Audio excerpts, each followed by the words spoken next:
आपण पाहत आहात गलाई समाचार न्यूज। आज तुम्ही कोणत्या जिल्हा परिषद गटातून अर्ज भरलाय? प्रथम तर तुमची ओळख करून द्या। माझं नाव पृथ्वीराज तानाजी पाटील। आज मी स्वर्गीय अनिल भाऊ, तत्कालीन आपले आमदार आदरणीय सुहास भैया बाबर आणि आपल्या तालुक्याचे नेते आदरणीय अध्यक्ष तानाजीराव पाटील यांच्या मार्गदर्शनाखाली मी शिवसेना शिंदे गटातून दिगंची या गटातून अर्ज त्या ठिकाणी दाखल केलेला आहे।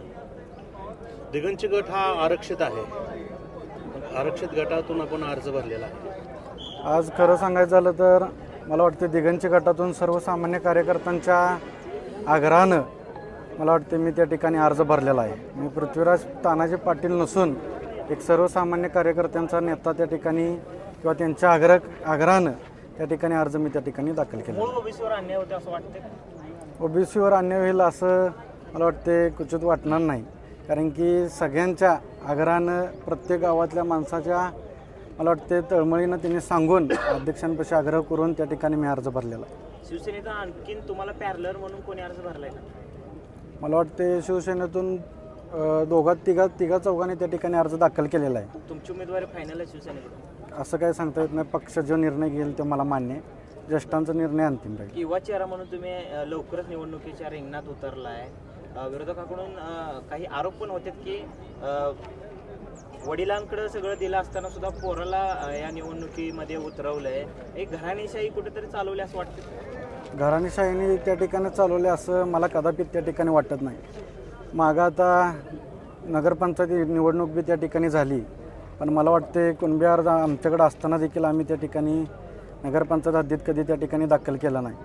त्याच्यामागं जिल्हा परिषद झाल्या त्या ठिकाणी बी आम्ही वाटते सगळ्यांना संधी देण्याचं काम त्या ठिकाणी केलेलं आहे। मार्केट कमिटी असो, अजून इतर कोणतीही इलेक्शन असो, आम्ही त्या ठिकाणी प्रत्येक समाजाला सर्वसामान्यांना न्याय देण्याचा प्रयत्न प्रामाणिक त्या ठिकाणी केलेला आहे। काल करगणी गटातून सुद्धा तुम्ही अर्ज भरलेला आहे, मग आज अचानक दिगंची गटातून अर्ज कसं काय?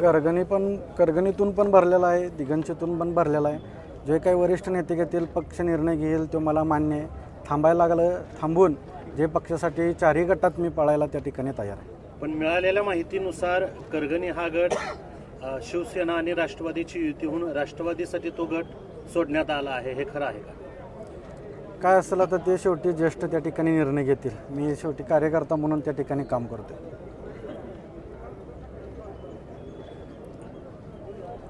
ओबीसीच्या मागणीनुसारच भरलाय अर्ज। निवडणुकीचे उद्दिष्ट काय तुमच्या निवडणुकीसाठी? आज दिगंची गट जर बघायचा झाला तर मला वाटते तालुक्यात आटपाडीनंतर सगळ्यात मोठी ग्रामपंचायत त्या ठिकाणी दिगंचीची होती।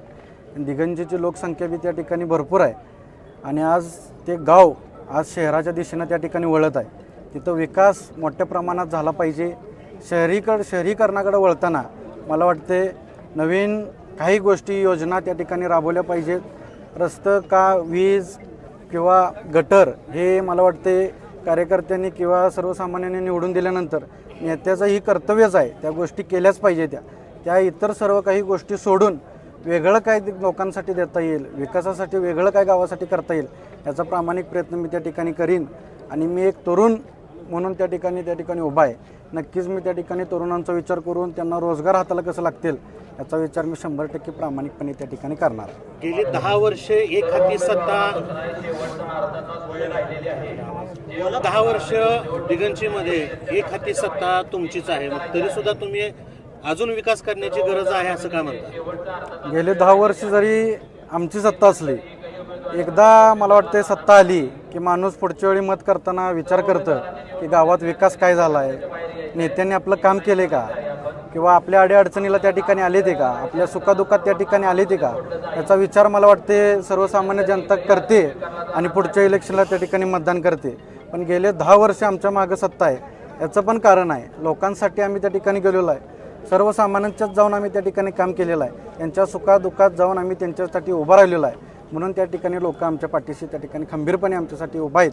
आणि आत्ताच्या येणाऱ्या झेडपी निवडणुकीत जिल्हा परिषद निवडणुकीला देखील आणि पंचायत समितीला निवडणुकीला देखील 8 पंचायत समिती 4 जिल्हा परिषद सगळ्या ठिकाणी लोक आमच्या मागं खंबीरपणे उभा राहणार आणि भरभरून साथ आम्हाला त्या ठिकाणी देणार। आणि 12च्या 12 आमचे पक्षाचे उमेदवार त्या ठिकाणी 100% निवडून येणार एवढी मला खणखुरून त्या ठिकाणी इच्छा आहे.